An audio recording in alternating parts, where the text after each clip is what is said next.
wabarakatuh. Perkenalkan, nama saya Kisha Intan Timur Bisono dengan NIM 182221057. Di sini saya akan menjelaskan tentang isoparametric problem, adalah masalah yang menyebabkan optimisasi suatu kuantitas dengan syarat bahwa parameter tertentu tetap konstan. Masalah ini seringkali muncul dalam konteks geometri, kalkulus variasi, dan analisis bentuk, di mana batasan parameter seperti panjang, luas, atau volume adalah tetap, dengan tujuan adalah menemukan bentuk atau konfigurasi yang memenuhi syarat tersebut sambil memaksimalkan atau meminimalkan kuantitas lainnya. Dalam video ini kita akan menyelesaikan masalah isoparametrik dengan menggunakan teknik kalkulus variasi. Misalkan saya mempunyai dua titik A dan B pada bidang X, Y, dengan titik A diberikan oleh XA dan YA, dan di titik B kita diberikan oleh XB dan YB. Misalkan saya mempunyai kawat dengan panjang L yang tetap, tetapi lebih besar dari jarak antara A dan B yang kita akan sebut dengan DOAB. Saya akan menggunakan kawat ini untuk menghubungkan kedua titik tersebut sehingga membentuk kurva fx antara A dan B. Tujuan kita adalah mencari bentuk kawat atau fungsi fx yang memaksimalkan luas di bawah kurva yang dibentuk oleh kawat. Alasan panjang kawat harus lebih besar dari jaraknya adalah karena jika panjangnya sama, kita hanya akan mendapatkan garis lurus yang tidak berguna untuk tujuan ini. Kita ingin memilih dari berbagai kurva. Kita dapat ingat pada kalkulus dasar bahwa luas A di bawah kurva Y adalah fx diberikan oleh integral dari Y dari XA ke XB yang akan kita sebut dengan integral I.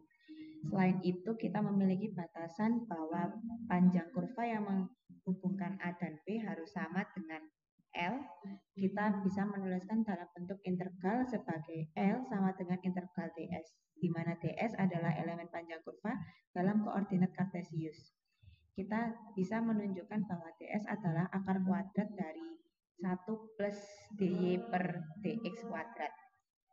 Dengan demikian, panjang kurva yang diberikan oleh integral ini dibatasi menjadi L yang kita akan sebut dengan integral kendala J. Jadi kita mempunyai masalah kalkulus variasi, yaitu memaksimalkan integral Y dengan yang kita beri label kapital F dengan batasan panjang kurva menjadi L. Kita akan menggunakan metode pengali Lagrange yang kita buat dari fungsi gabungan K yang merupakan I ditambahkan oleh lambda J, di mana lambda adalah pengali Lagrange.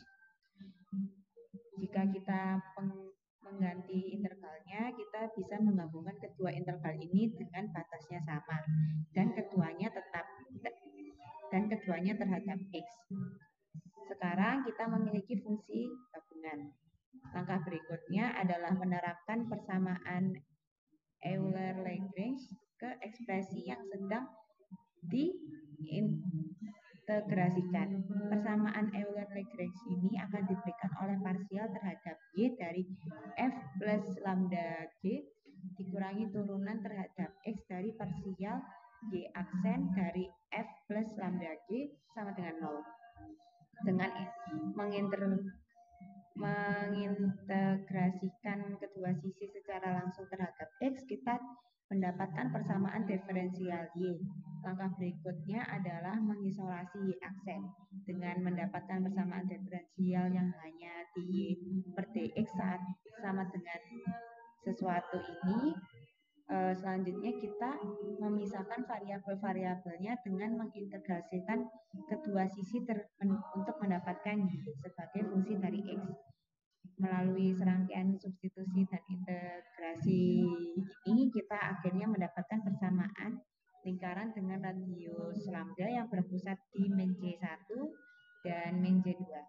Dengan menggunakan syarat batas dan persamaan kendala, kita bisa menyelesaikan nilai konstanta yang tidak diketahui, yaitu C1, C2, dan lambdanya. Jadi kurva yang kita memaksimalkan luas di bawahnya dengan panjang tetap yang menghubungkan titik A dan B adalah ruas lingkaran yang diberikan oleh persamaan lingkaran. Kesimpulannya adalah lingkaran ini adalah kurva yang memaksimalkan luas untuk keliling tertentu. Seperti yang kita buktikan menggunakan kalkulus variasi.